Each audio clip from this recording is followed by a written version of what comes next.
গণমাধ্যম বন্ধ হলে গণমানুষের কথা বলবে কি? সময় টিভি। স্ক্রিনে দেখতে পাচ্ছেন, ভালো করে দেখেন।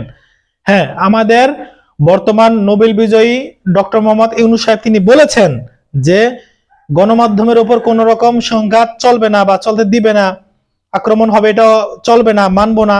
হ্যাঁ অবশ্যই, তবে সময় টিভিকে না, ৭১ টিভির দালালকে, তোদের তোদের দুইটাকে না, অন্তত তোদের দুইটাকে এই সরকার বলে নাই।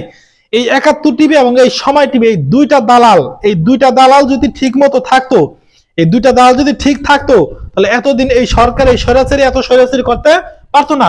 যমুনা টিভি যেরকম ভাবে সত্যটা প্রকাশ করেছে, এরকম ভাবে যদি এই ৭১ আর এই সময় টিভি যদি এরকম ভাবে প্রতিবাদ করতো, তাহলে এতদিন এত কিছু হইতো না, এত ছাত্র মরতো না, দেশের আমজনতা মরতো না, এত দ্রব্যমূল্যের দাম বাড়তো না। সময় টিভি এবং ৭১ টিভি এই দুইটা দালাল যেই পরিমাণ ক্ষতি করছে বাংলাদেশের, এই ক্ষতি হাজারটা মানুষও করে নাই। আবার বলতেছে তার কি দাবিতে নামছে, তাহলে যদি সময় টিভি বন্ধ করে দেওয়া হয় তাহলে ৯০০ কর্মী কোথায় যাবে? এই ৯০০ কর্মী খয়রাত করে খাবে। এই ৯০০ কর্মী খয়রাত করে খাবে। সময় টিভিতে যেই ৯০০ কর্মী কাজ করতো, সেই ৯০০ কর্মী খয়রাত করে খাবে।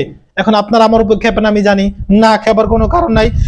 ৯০০ কর্মী এখন কি করে খাবে সেটা মানে এখন মানে আন্দোলন করে বুঝাইতে চাইতেছে। এই ৯০০ মানুষ যদি এক যুগে এক বাক্যে বলতো, না সময় টিভির সাথে আমরা আছি ঠিকই, কিন্তু আমরা কোনো বাংলাদেশের কোনো জনগণের, সাধারণ জনগণের বিরুদ্ধে কথা বলতে পারবো না, সত্যিটার বিপক্ষে যেতে পারবো না, মিথ্যাটা আমরা তুলে ধরতে পারবো না, সত্যটাকে গোপন করে আমরা রাখতে পারবো না, যদি এই কথা বলা হতো, এক বাক্যে যদি বলতো যে সময় টিভির সাথে আমরা নাই, যদি এই সমস্ত মিথ্যা অপপ্রচার যদি আমাদের মাধ্যমে চালানো হয়, তাহলে সময় টিভি কি পারতো দালালি করতে?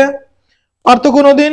কোনোদিনও পারতো না। কিন্তু তখন ওরা মনে করছে যে জীবনে এই ফেসিস হাসিনা, এই খুনি হাসিনা, এই লম্পট বদমাইশ এই হাসিনা মনে করছে কোনোদিন আর কি সে আর কোন এইখান থেকে জীবনে যাবে না, যেখানে আছে সেখানেই থাকবে। ও মনে করছে এটা, ওরা ভাবতে পারে নাই যে এইভাবে এই দালালদের এভাবে পতন হয়ে যাবে, কল্পনাও করতে পারে না। চোরদের যে এইভাবে পতন হবে কল্পনাও করতে পারে না এরা। যদি কল্পনা করতো তাহলে কখনো এরকম হইতো না। ৭১ আর এই সময় টিভি এটি বাংলাদেশ থেকে বন্ধ করতে হবে না। এখন পর্যন্ত সত্য কথাগুলো তুলে ধরেন, এখনো হাসিনার গুঙ্গাগুলো মানে সত্য যেগুলো এগুলো আইনা হাসিনার কথাগুলো এখনো লাগাই দেয়।